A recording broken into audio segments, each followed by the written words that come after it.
Sen bunga tayyormisan? Yo'q, lekin men buni qilaman. Qani ketdik. Ahmad o'z qilayotgan ishini menda ko'rsatishiga qaror qildim. Telbalik. Ha, men buni bilaman. Ammo uning ishini tushunishimga biror narsa yordam beradigan bo'lsa, bu ana shu narsa edi. Yaxshimisan? Ha, sovuq ekan. Shunday ham bo'lishi kerak. Bu ish sodir bo'layotganda men o'zimga butun vaqt davomida gapirmaslikka ahd qildim va men jarayonga kirishib ketishim uchun bor kuchim bilan harakat qilaman.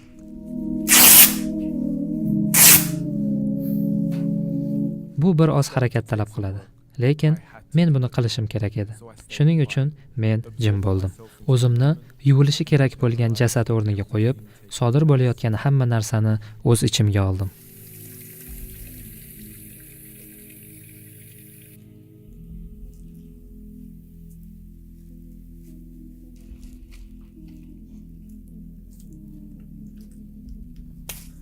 Xo'sh, qadrli birodarlar, subhanalloh. Biz hozir marhumni yuvishga tayyorladik. Ular shu yerda kafan bilan o'raladi. Bu oxirgi kiyim bo'ladi. Sadar qo'shildi. Men o'zimni bezovta his qila boshladim. Suvimizning harorati issiq. Men o'zimni makonsiz his qildim.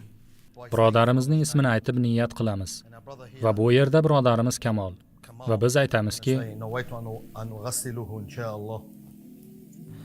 men o'zimni noqulay his qildim.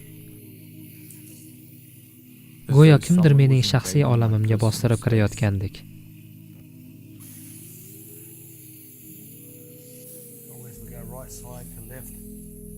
Men qochib ketmoqchi bo'ldim, lekin qila olmadim.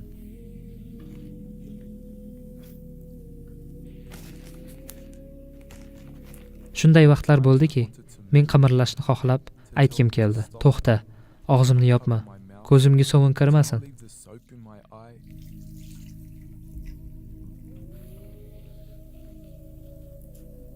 Lekin men buni bo'lishiga qo'yib berdim. Axir o'liklar gapira olmaydi-ku.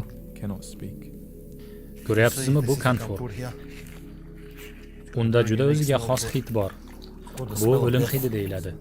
Chunki ana shu vaqtda men shunchaki yuvilishi, kafallanishi va ko'milishi kerak bo'lgan jasad edim.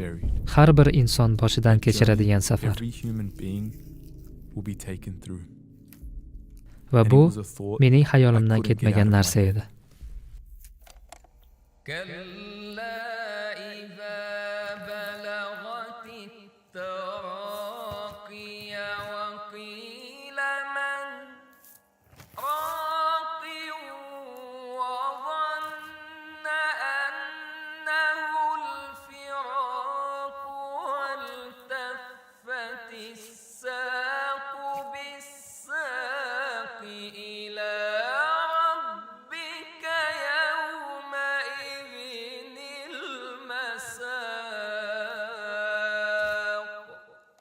Men boshqalarni ta'sirlantiradigan yoki uyg'otadigan videoni ijro etayotgandek o'zimni his qildim. Shunday birodarim, mana bu yakun.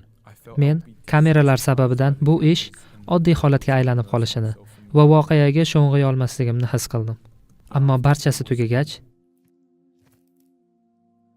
qanchalik sodda ekanligimni angladim. Ta'sir qildi. Va bu menga qattiq ta'sir qildi. Xo'sh, nima deyishni bilmayman. Sen aytishing mumkin bo'lgan narsa yo'q. Butun vaqt men bu yerda o'tirdim, xuddiki Sen meni yig'latding. Men bundan keyin uyg'onishingni bilardim.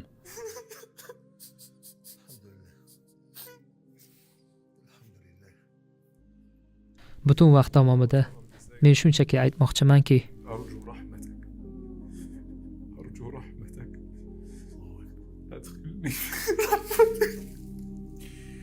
ammo sen hozirgina hammamiz boshidan kechiradigan haqiqatni ta'mini totding. Bu uzoqqa cho'ziladigan narsa emas. Bu haqiqat, birodarim. Siz o'tirgan bu stolda odamlarning eng kattasi ham, eng kichigi ham bo'lgan. O'ylab ko'ring, kitoblar yopilgan, amallar yopilgan, yaxshi va yomon amallar yopilgan. Tugadi. Boshqa hech qanday amal yo'q. Endi hammasi sizning qo'lingizda. أرجو رحمتك. Men seni rahm shafqatingni xohlayman. Men seni rahm shafqatingni xohlayman. Va sen bizga aytgansanki, sen Rahman va Rahim zotsan. Va yana sen aytgansanki, iymon keltirganlar va yaxshi amal qilganlar sening rahmatingga munosib bo'ladi. Va sen shunchaki uning rahmatiga erishishni xohlaysan. Men o'zimcha o'yladim. Bu yerda bo'lgan qancha odamlar orqaga qaytib kela olishmadi. Va mana shu sen aytgan so'zlarni ular aytishgan bo'lar edi. Alloh taolo Qur'onda bizga aytadiki, Parvardigor, meni yana hayotga qaytar. Shoyat men yaxshi amal qilsam, orqaga qaytar meni. Va bu hozir sen aytgan so'zlarning o'zginasi. Bu men hech qachon unutmaydigan bir lahza edi.